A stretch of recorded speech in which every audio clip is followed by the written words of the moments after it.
One of the greatest addictions in humankind is thinking. That's right, it's an addiction, okay? Sometimes you simply cannot stop. It's just like when people can't stop drinking or can't stop eating or can't stop doing drugs. However, thinking can potentially be much more dangerous addiction than any drug. And I think many of you feel that way when it comes to your retroactive jealousy, right? You just can't stop thinking about it. So in this video, we're going to be talking about how you can stop overthinking all the time. We'll talk about why overthinking about retroactive jealousy or, just in life in general situations is doing you so much more harm than good. And I'll explain to you some very quick and easy ways to eliminate overthinking from your life starting right now. Now, before we dive into it, if you could just take a fraction of a second and go ahead and smash the like button, that'll help YouTube's algorithm and get this video out to more people that need to see it. And also check the links in the description below to my 7-day Retroactive Jealousy Road to Freedom program. And also I have a coaching program down there for you as well if you'd like to check that out. All right, let's go ahead and get started. So as many of you obviously know out there, since, I suffered from retroactive jealousy for over 13 years of my life, I used to be someone that identified with my thoughts and my negative thinking. I used to think these retroactive jealousy thoughts were real.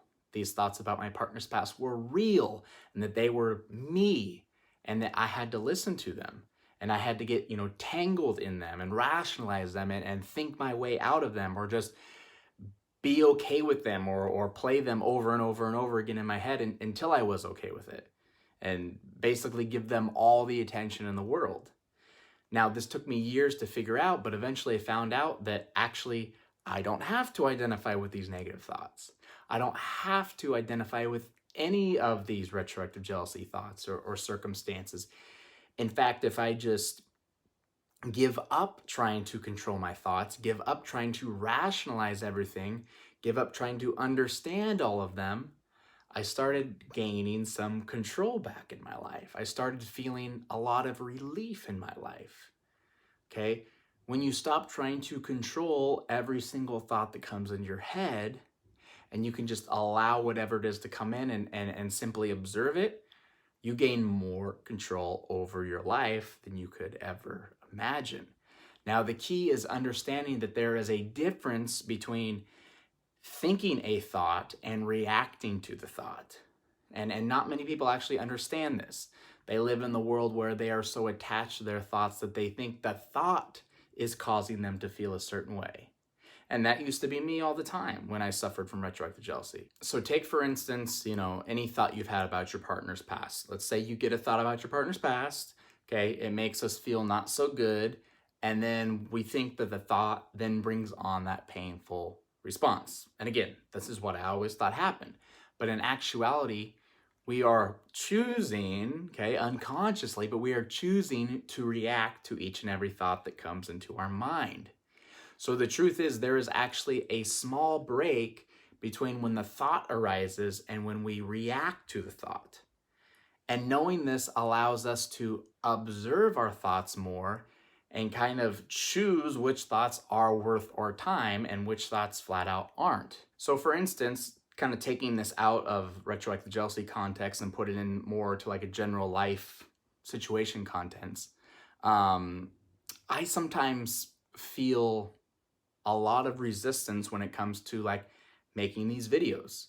Okay, even though I've been doing it now for a while, I still receive thoughts that say, nobody wants to hear what you're talking about. Nobody cares. You look silly on camera. There are so many better YouTubers out there than you. Okay, and you have to understand that our brain's main goal is to protect us and make us feel comfortable. So it'll find problems, even if these problems aren't actual problems, okay? And they'll try to expose them to us. But here's the thing, and this is something that it took quite a while, but I've learned not to identify with these thoughts. I learned to let these thoughts come in and then just go. Act despite, okay? I can acknowledge it, but I know that playing with these thoughts will not serve me. Okay, and then in addition to that, if I want, I can try to create some really good thoughts like, you know what, I'm exactly where I need to be. My life is going wonderful. Okay, I can't help but smile at all the amazing things that are taking place. People are responding so well to my videos, to my messages. All my coaching programs are going so good. People are overcoming retroactive jealousy. Things like that, okay? Things that are actually the truth. Those things I can pay more attention to and deliberately choose to play around with them because they make me feel good. They make me feel more confident. They bring on other positive thoughts that I'm then able to put forward in my life. So the main question is, how can we naturally get to this point? How can we get to the point of no longer overthinking all the time, especially when it comes to the things like our partner's past with retroactive jealousy? And the main thing you need to start practicing is presence, okay? Being in the present moment. Presence is a place of no thought. When you become aware of the present moment and become accepting of it as it is, it slows down your overactive mind. One good way you can start practicing presence every day is to do something called sense perception. Basically, for about 10 minutes or so, you simply look around without judging or labeling anything. You just be aware, okay? Now, sometimes this is better to do like outside because there's more things to look at, but you can literally go for a walk or something and you can look at the trees, you can look at the sky, you can look at, whatever other aspects of nature, but you do it without labeling. You don't say, oh, that's a tree, or, oh, that's the sky and it's blue. Okay, those are all labels. You just observe it and you be aware of it. Okay, it's not as hard as it sounds, really. You just have to just kind of consciously unplug your mind and simply observe. Okay, you can even, again, you can do this in the house if you want. You can be in your bedroom, wherever, and you can look around your room and see things, but don't say like, oh, this is a chair, and oh, that's my TV, and oh, that's my bed. Just observe them and be aware of them. Again, no judgments, no labels, no trying to control the situation, just presence and awareness. It's a very, very powerful practice. Now, another thing you can do to practice presence is to take a few minutes out of your day and just focus on your breathing. Tell yourself from this point forward, there is nothing more important than the fact that I am breathing. And while you are breathing, you can even say to yourself, like in your head, I'm breathing in, and now I'm breathing out. I'm breathing in, and now I'm breathing out. Okay, just put all your focus and feeling in the air running through your nostrils and feeling those physical sensations. Again, this slows down your mind. It slows down your thinking very, very quickly and can be a very powerful experience. And another great exercise for staying present that I love to do, and I've shared with this before on the channel, is to feel the energy in your hands. And this trick absolutely grounds you in the present moment.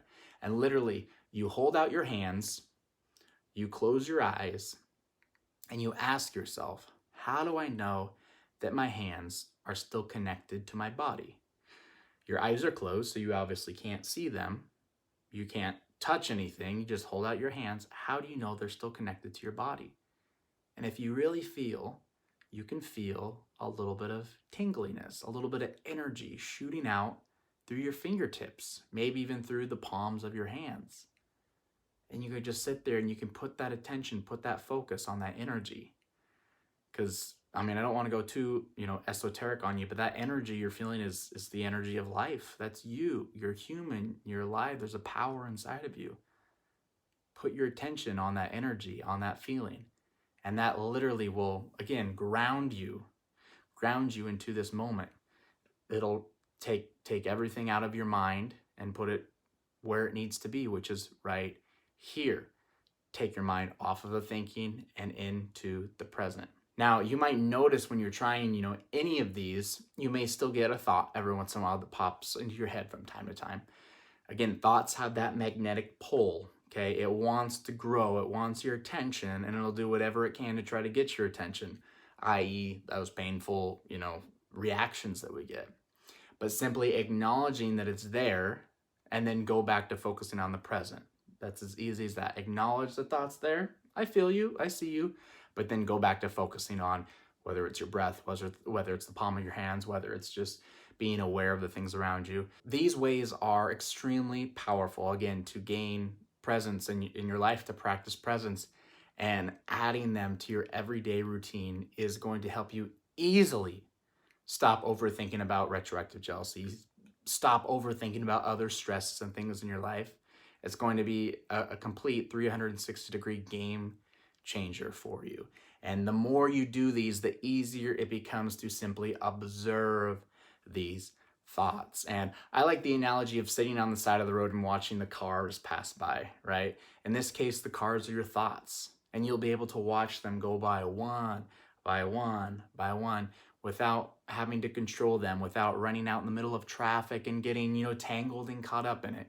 You can simply observe and allow the cars to come and go just as you will with your thoughts, okay? When you simply allow them to be there, they will start to go away and it won't be a problem for you anymore.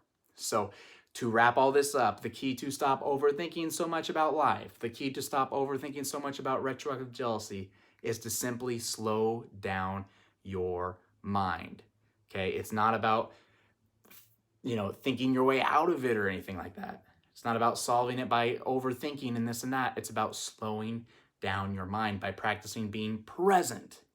And this gives a lot of extra space in your mind, which makes it so much easier to observe your thoughts rather than get tangled in them. And that, my friends, is not only a great feeling, but a truly transformative moment in your life when you get there. So if you enjoyed this video, I'd appreciate it if you could just take a quick moment and go ahead and smash the like button. This will activate YouTube's algorithm and get this video out to more people that need to see it. Also, make sure you're subscribed to the channel as well with all notifications turned on. And before you go, please check out the links in the description below for my 7-day Retroactive Jealousy Road to Freedom Accelerator program. I'll be your coach over the next 7 days and we can tackle retroactive jealousy together. That also includes free email coaching with me during your journey, and I'll help you along the way overcome this monster once and for all. All the information is down in the description below. So I appreciate you joining me today. See you in the next video.